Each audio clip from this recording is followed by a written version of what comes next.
Mutual Broadcasting System presents the first of a series of new and unusual dramatic programs written and directed by Willis Cooper and featuring Ernest Chappell.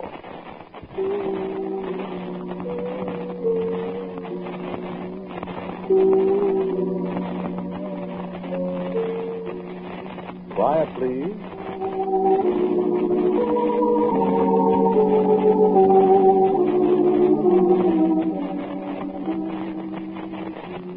Quiet, please. About 6,800 feet above sea level. A little house, maybe 20 feet long, 15 feet wide. It's made of corrugated iron sheets with a high peaked roof. It sort of hangs over the edge of the mountaintop, with nothing but the spikes of pine trees stretching all the way down to Pasadena, better than a mile below you.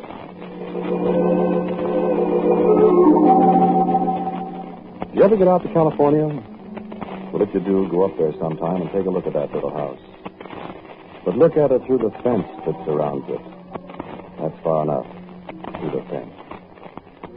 You go out Foothill Boulevard toward Pasadena, but you turn off on Angeles Crest Highway at La Canada. Just keep on driving uphill, and you'll get there. Just keep right on going. The top of Mount Wilson is the end of the highway. You ever look through a big telescope? At the sky at night? At the things up there? Things so far away you sprain your brain just trying to imagine how far away they are. With nothing between you and them. Billions and billions of miles of nothing. I don't know what it does to you, but, brother, I freeze. Listen, do you know there are holes in the sky? No, I mean it. I've seen them. There's a thing in the constellation Andromeda. No, wait a minute. I'm not going to get technical with you. Just listen. There's this thing, astronomers call it the Horsehead Nebula. You know what it is? It's a hole. It's a great big patch of nothing. Just nothing. There aren't any stars there. It's just a hole. No, nobody knows anything about it. Astronomers look at it, they take pictures of it, then there it stays. There it is now and tomorrow and the next day and 1,000,000 years from now. And it's been there always. Yes, it has. It's so far away that what you see now is the way it looked 1,000,000,000 years ago. Before there was anybody to see it, friend. And there's lots more of those places. So what's all this got to do with a little house up on top Mount Wilson? I'll tell you.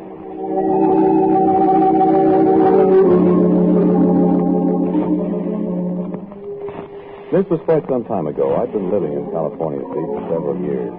I had a couple of bucks, had a nice little place near Venice. That was before the valley got to be so popular with movie people, radio comics, people like that.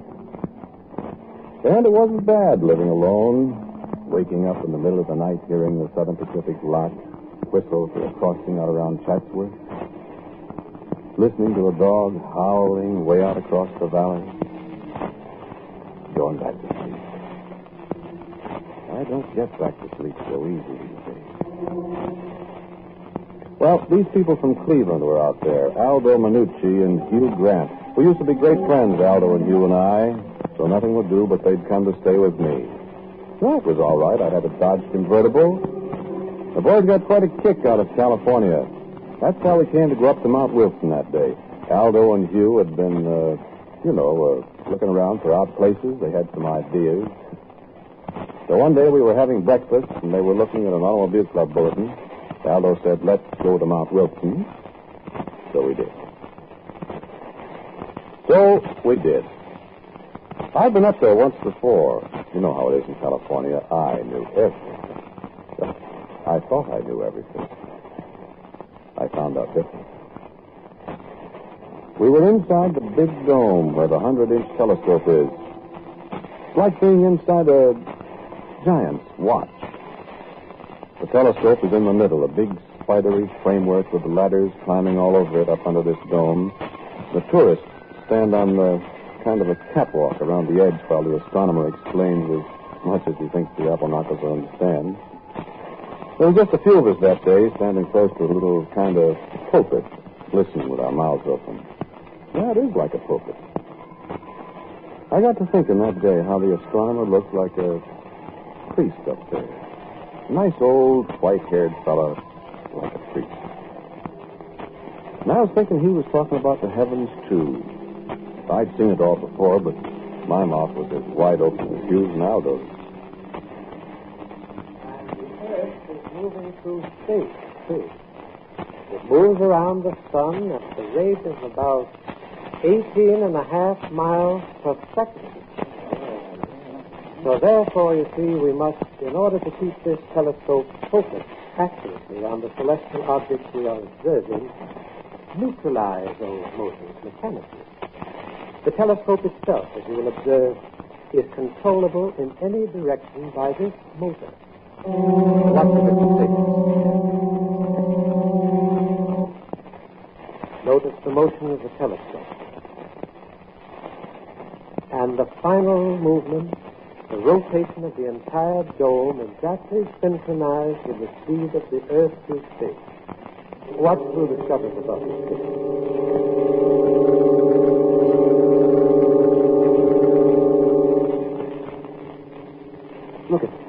Look across. Yeah, I see. Look outside. We ain't moving. The sky's gone by. Look at you. I see it. It's an optical illusion, Aldo. No, it's not an optical illusion. In relation to space, this spot we are on is standing still. Through these motions here in the dome, the mirror of the telescope is kept aimed exactly at one spot far out in space. What's space, mister? It's nothing. What about the air? There are a few miles of air, my friend, and then nothing. Oh, stars. Yes, stars, and the places where there are no stars.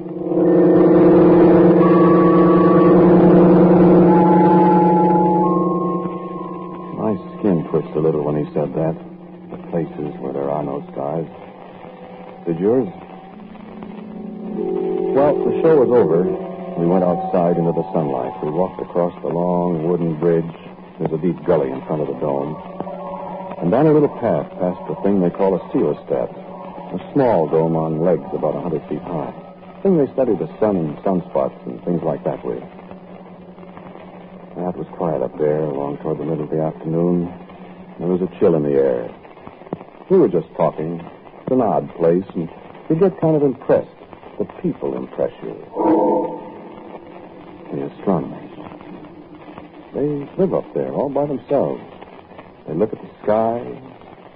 They see things. You always get the feeling they know a lot more than they're telling. Like doctors. Like priests, I guess. Oh, I said that, didn't I? Well, that's what they're like. The path leads through the woods. Biggest live oaks you ever saw. Leads through the woods over to the old hotel. So I said, hey, how about a beer before we start down, huh? A beer. That's for me. Can get hard liquor up here, Ross? No, I don't think so. Anyway, I wouldn't want to drink, not with all that mountain road ahead of me. No, sir. Don't stake no drink, Ross. I don't want to ride that road, but nobody's had a drink of liquor. Maybe you shouldn't have a beer, even. Oh, wait a minute. Beer won't hurt me. Hey, what's this fence for? Huh? Oh, I never noticed that before. That's quite a fence. Have a hard time getting over that. What would you want to get over it for? I don't know. What do you suppose is on the other side where they got this heavy fence? I don't see anything. Except that little house out there on stilts. Yeah, funny-looking place. The fence goes right around it. Ain't got a gate? No, come on. Let's get a beer. No, I want to look at this, Ross. Probably they got something valuable in there. Sure, scientific instruments or something. This place is all full of that stuff. Hey, look. A sign. Huh? Where? Here. Oh, come on. Ah, wait. What's it say? The public is forbidden to pass beyond this fence under severe penalty. That all? Yeah. What do you suppose they got in that place? Don't know. I don't care. Hey, there's a door up at the end of that trestle. Maybe we could get back and get in through that other shed where the trestle starts, huh? What do you want to go in there for? Oh, come on. We got to get going. Oh, I'm just curious. You know what I mean. This place might come in handy. Oh, yeah. See? Especially if they keep everybody out like this. Well, the thing must be full of stuff you like Ross said, scientific stuff. Yeah, might be, might not be. Hey, Here comes that fellow that made the spiel up there. No, ask him. He'd know. Yeah, he won't tell you. Well, we'll find out. Hey, fella. How are you? Hey. Were you talking to me? Yeah. What's in that funny-looking building? Over there? Nothing. Yeah? What's the idea of the fence, then? You don't want people to go in there. Oh, I'd sure like to see what's in it. I said there's nothing in there. You sure, mister? Yes, I'm absolutely. Could we get a pass to go in there, maybe? No. You saw the sign, didn't you? Yeah, it said something about the penalty of the law. You didn't read it very carefully. He didn't read it. I did. Read it again. Wait. The public forbidden to pass beyond this fence under severe penalty. See? I see what he means. He didn't say anything about the law. Oh, that's right. Well, then. There are other penalties. Oh. That's right, huh? No, not at all. Well, what does it mean, then? I'll give you a little friendly advice. I wouldn't try to find out if I were you. Oh, is that so? Yes. Do you really know what's in there, mister? Yes. What? Nothing. Okay, lad. Let's go get that beer.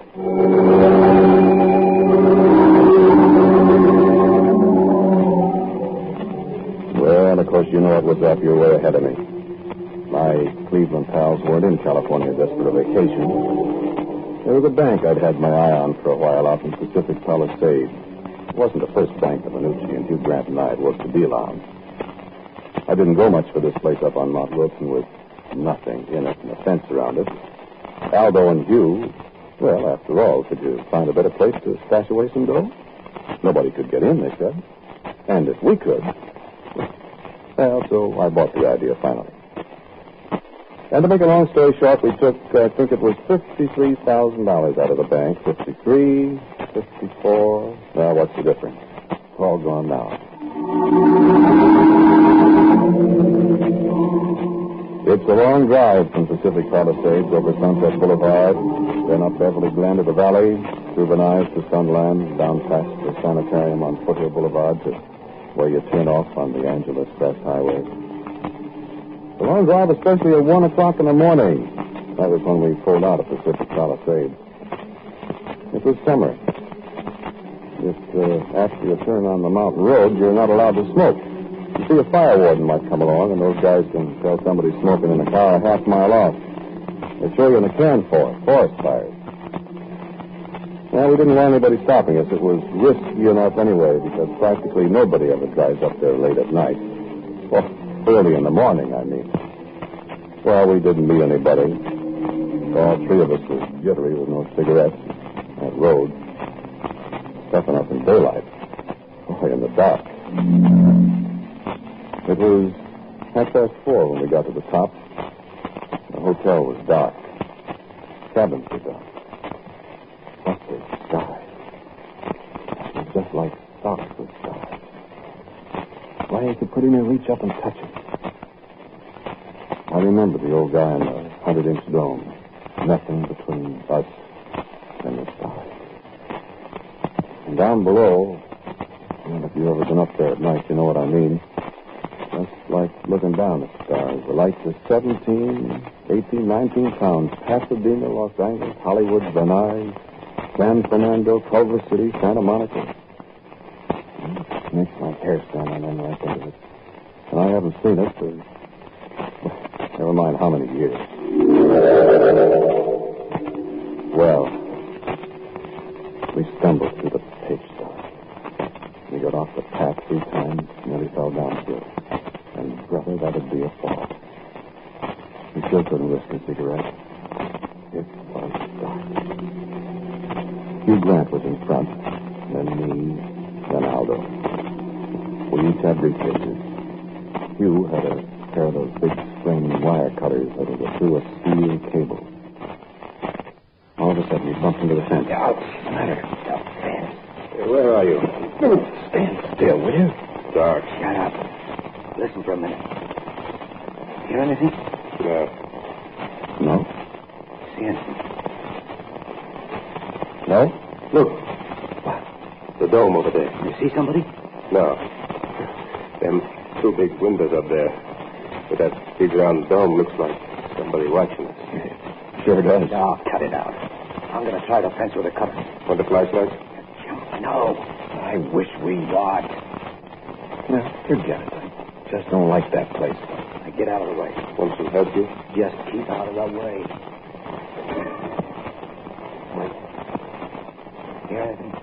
Well, that wire made enough noise to... All right. I'll try another strand. Now see if you can slide under there, one of you. Me. No, can't make it yet. I'll try another. Now look out for your arm there. Now try. Wait till I take off my coat. All right, now, let's see. How about it? He's through. All right. Go ahead. Me? You. All right. Cut another strand, Chief. Can I make it now? I guess so. Yeah. Where are y'all, though? Right here. Come on, Joe. Hey, slide the briefcases through first. Coming up. Got him. Got it. Here I come. All set? All set. I'm all set. I'm as all set as I ever will be, I figure. I don't like any part of this place. I don't like the dark. I don't like the stars up above us. I don't like the lights down below. I don't like the silence. I don't like climbing around the top of a mountain with nothing under me but thin air for a mile or more. All I can hear is Hugh and Aldo in front of me, cracking through the weeds, cursing when one of them whacks a shin against a sharp rock. And all I can see is two black shapes in front of me. The blacker shape, that's the building, the little house with nothing in it. Aldo and Hugh are panting. 6,800 feet, you know. Your breath is pretty short. It's tough going, especially when you're dragging a briefcase full of money, too. You're scared, sweating and tired. And then all of a sudden, we're under the building. Alongside one of the struts that hold up the little trestle. Boost me up, Aldo. Aldo boosts him up. He was a little guy. He's spry. Much stronger than I am up there a mile in the air. And I guess he's not as scared as I am. So I look up and he's sprawling on the trestle with 9 million stars behind him, reaching down to me. Grab my hand, Russ. I scrambled up. I never know how I made it either. Here we are in a second. Aldo's up there with us. Now, keep quiet a minute and rest. I'm knocked out. Yeah. You hear anything, Joe? Just the wind. Russ. No, I thought I heard something. Guess it's just the wind. Listen. It's the wind. Well? So we stood up. So Hugh walked the rest of the way down the little trestle. We followed him, stumbling over the planks, and there was the door. We rattled the bar on it. It was padlocked. So Hugh took the big cutters and he wrenched away at the bar. We shivered there in the cold, waiting to see if anybody heard us. There wasn't a sound. So Hugh tried again. And the bar fell off.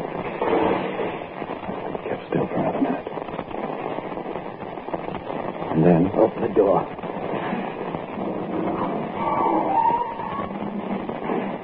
Hey, where's the flashlight? Wait. Nobody can see us. Put your fingers over it and turn it in there. Okay. I don't see anything. Well, the guy said there was nothing in there. I can't see a thing. Open up the light a little more. I got it open.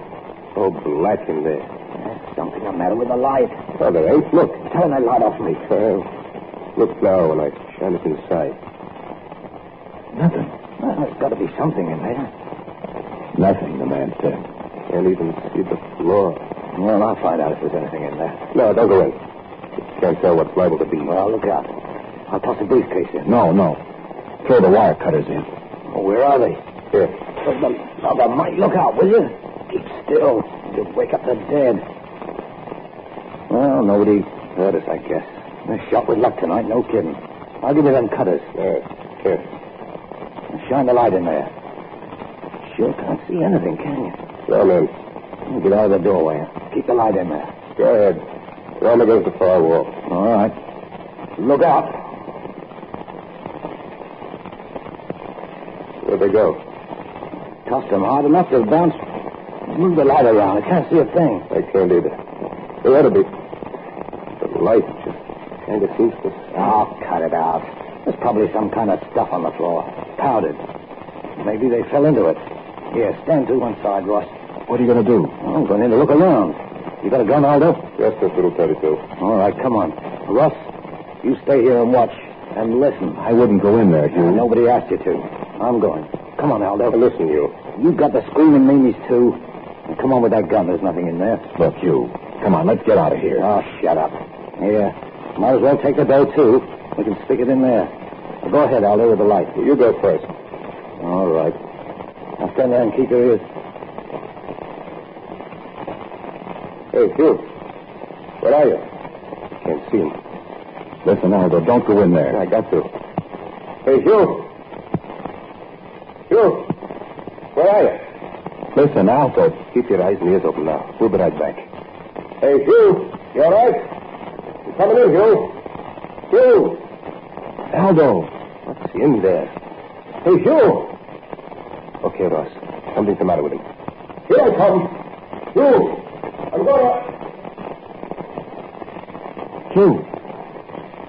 Hey, Hugh. Aldo.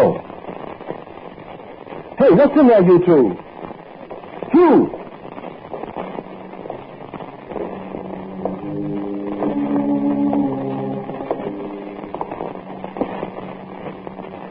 I can see you. You can stand up. They won't come out, I assure you.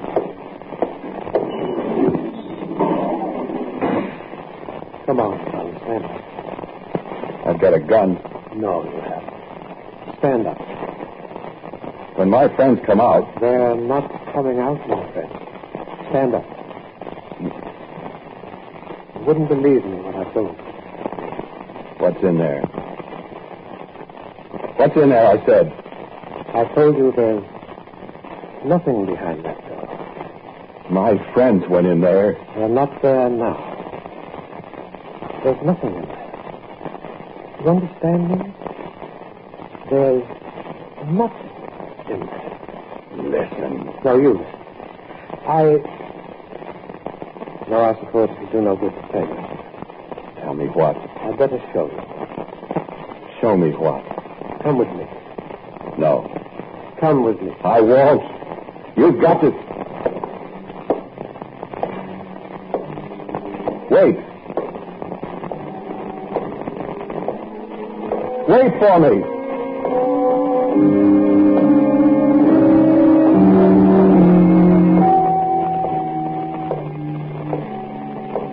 Across the little trestle, away from the door, he closed on my friends. Through another door. Into a long shed in the dark. And I was glad I couldn't see the stars. Out another door at the end of the shed. Down the path past the coelostat, reaching up into the sky, shining in the starlight, looking like one of those visitors from Mars you heard about on the radio. Across the little wooden bridge with the two eyes of the 100-inch dome staring down at me and a cold wind coming up the other side of the mountain. And up the ramp into the dome itself.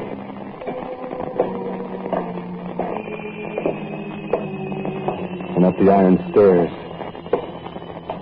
Follow me. A little yellow light at the head of the stairs, and then out on a catwalk in the dark with the floor 40 feet below us. Up another ladder. My legs are getting tired. Up. Follow me. Up another dizzy ladder. And another. And across another spidery walk. Here. Sit in this seat. I can't speak. My throat is dry. My legs are trembling. I'm icy cold in that great dome. How far above the floor, I can't tell you. Sit still. You won't fall. What did... Sit still, I said. You'll have to be sure. Wait. Magnetic destination. You can look now. Look. At what? Look through the telescope. No. Look, son. What do you see? Stars. Millions of stars. Wait.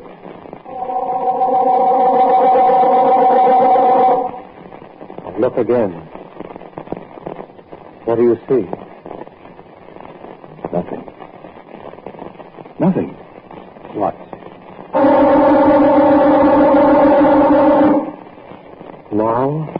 Stars again. Millions. No, a black cloud. Now? Nothing. That nothing you see is 1,000,000 light years away. What is it? There's nothing there to see. My friend, there are scores of places in this universe where there's nothing. Far places, near places. Do you understand what I mean? Is that what you meant when you said... When I said there's nothing behind that door? Yes. Well, where... Your friend? Your misguided friend? I don't know. Perhaps... Take your eye from the telescope. Wait.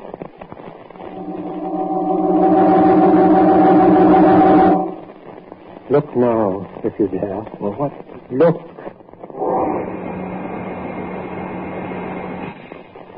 Yes.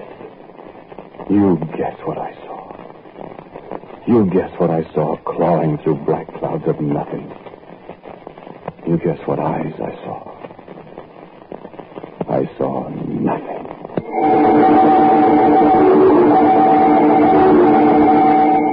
Yes, the little house is still there on Mount Wilson. You can go look at it if you want to. But don't go too close. Maybe somebody will tell you it's just a place where they store equipment. Maybe. Why do they keep the door locked then? Well, just one other thing. Don't you go around opening doors you don't know anything about. There might be nothing behind one of them.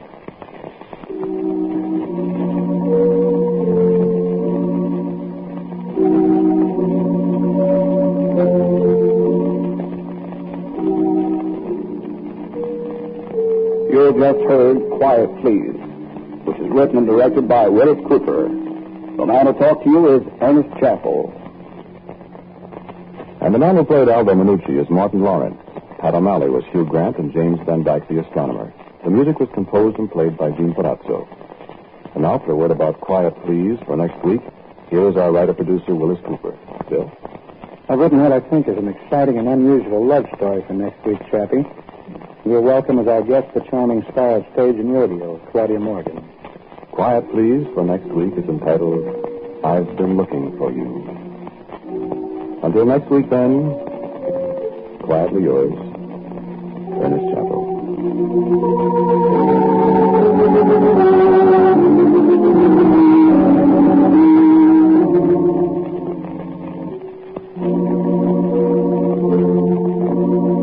This is the Mutual Broadcasting System.